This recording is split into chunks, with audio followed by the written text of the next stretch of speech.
Celui qui apprend à utiliser ces outils, par choix, avec habileté, va naturellement devenir un être humain à très fort impact. Un être humain est juste une possibilité. Vous pouvez le transformer en une plus grande possibilité. Pour que cela puisse avoir lieu, nous devons affûter un peu les outils.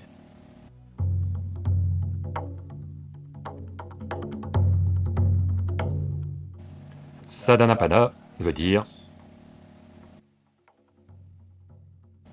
Sadhana veut dire outil. Pada veut dire une période où l'on prépare les outils. Quels outils avons-nous? Eh bien, si vous êtes timbré, vous avez peut-être un tube de glu ou de colle sur vous. Allô? Autrement, en tant qu'être humain, les seuls outils que vous ayez sont votre corps, votre mental et vos énergies. Vous n'avez que ça comme outil. Celui qui apprend à utiliser ces outils, par choix, avec habileté, va naturellement devenir un être humain à très fort impact.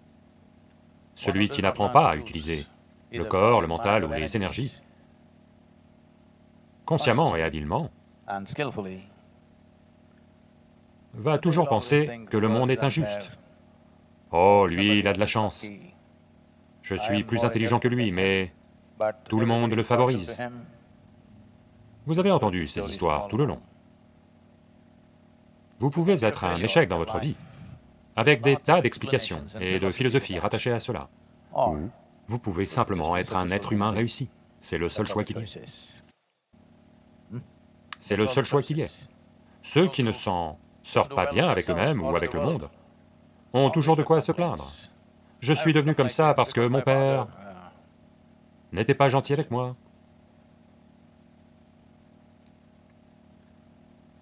Quand vous êtes si nul, comment pourrait-il être gentil avec vous? Je n'essaie pas d'être méchant avec vous, mais si vous, à un jeune âge, êtes méchant et minable, votre père doit être doublement méchant et minable, vu son âge, je veux dire. Allô? Il est passé par beaucoup plus de vie que vous, n'est-ce pas? Allô? Peut-être que la vie l'a remué bien plus que vous. Et il a aussi dû vous supporter. Cette seule chose, si vous voulez faire des pratiques, si vous voulez apprendre à utiliser ces trois outils de base efficacement dans votre vie, le corps, le mental et l'énergie, la toute première chose qu'on vous a ressassée depuis le premier jour dans ingénierie intérieure, que quoi qu'il arrive, de bonnes choses ont lieu, de mauvaises choses ont lieu, de belles choses ont lieu, de méchantes choses ont lieu, en moi, en dehors de moi, ce n'est que moi. D'accord? Allô?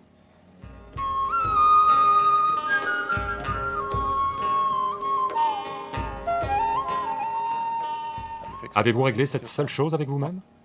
Si j'y arrive, c'est moi, si je n'y arrive pas, c'est moi. Avez-vous réglé ça? Sadhguru, on pensait que vous alliez le faire pour nous.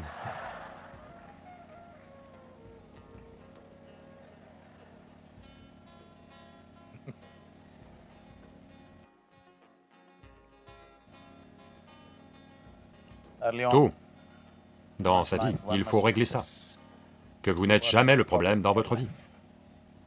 Votre corps, votre mental, vos énergies ne sont jamais le problème. À l'extérieur, il y aura quelques problèmes, mais on peut les gérer si celui-ci n'est pas un problème.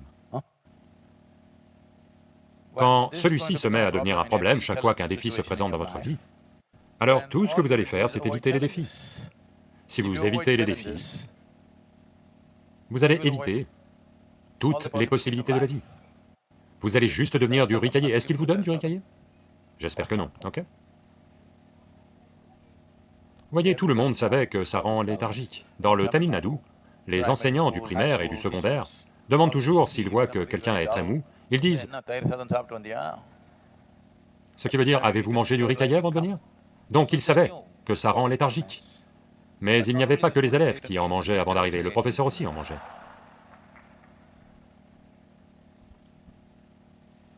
Donc, voyez, la léthargie est une chose merveilleuse. Elle évite beaucoup de problèmes, parce que vous ne saurez même pas qu'il y a un problème. Il faut une certaine intelligence pour voir ce qui ne va pas. Tout va bien? Il y a deux façons de ne pas avoir de problème. Quelqu'un a dit, je ne sais plus qui, quelqu'un a dit, les anges ne sont pas touchés par les problèmes, grâce à leur brio. Et les animaux ne sont pas touchés par les problèmes, grâce à leur manque de brio. Mais un homme flotte entre les deux et lutte, parce qu'il est toujours une possibilité, pas encore une réalité. Un être humain est juste une possibilité. Vous pouvez en faire une possibilité plus élevée, ou le pousser vers le bas, vers une possibilité moins élevée. Cela dépend essentiellement du degré d'efficacité avec lequel vous pouvez utiliser votre corps, votre mental et vos énergies. Allez-vous les utiliser ou vont-ils vous utiliser? Là est la question. Quand je dis « vont-ils vous utiliser », sans aucun préjugé, sans du tout prendre les gens de haut, regardez juste simplement et attentivement ce à quoi la vie des gens est consacrée. Les vies de la plupart des gens sur la planète ne sont consacrées qu'à l'entretien de leur corps, à la satisfaction de leurs besoins psychologiques, besoins émotionnels, c'est à peu près tout. Allô? Toute leur vie est organisée rien que pour ça. Vous pouvez appeler ça entreprise, vous pouvez appeler ça carrière, vous pouvez appeler ça famille, vous pouvez appeler ça maison, mais juste pour répondre aux besoins, besoins physiologiques et psychologiques, la vie tout entière est organisée, n'est-ce pas? Dites-le moi, s'il vous plaît. Je vais suivre votre avis. Vous ne me croyez pas. C'est bien.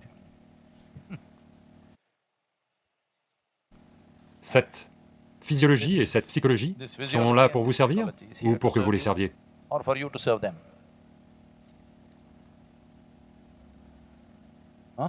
Elles sont censées nous servir. Mais la plupart des êtres humains les servent, elles, toute leur vie. Quand ils petit-déjeunent, ils planifient leur déjeuner.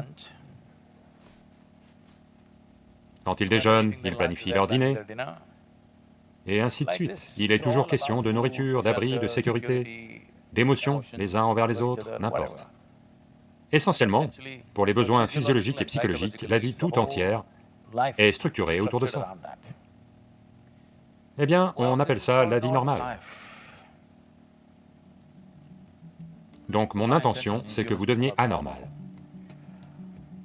Que vous utilisiez votre corps et votre mental pour améliorer cette vie, pas pour asservir cette vie. Pour que cela puisse avoir lieu, nous devons affûter un peu les outils. Autrement, le matin à 5 heures, le corps dit « Ah, n'importe quoi, tais-toi et dors ». Je pensais que les gens qui veulent mourir font comme ça. Mais les gens qui veulent vivre font comme ça. Qu'est-ce que c'est que ça? Allô? Ceux qui veulent mourir vont fermer les yeux et ceux qui veulent vivre doivent être levés pour attraper les premiers rayons du soleil avant qu'ils ne touchent la planète. Vous devez être le premier à attraper les rayons du soleil, pas les insectes, pas les oiseaux, pas les brins d'herbe. Vous devez être le premier à les recevoir. Eh bien, voyez juste tous les jours, au cours des 2 prochaines semaines, recevez juste les premiers rayons de soleil sur votre corps et voyez ce qui vous arrive. Vous allez vivre une toute autre vie.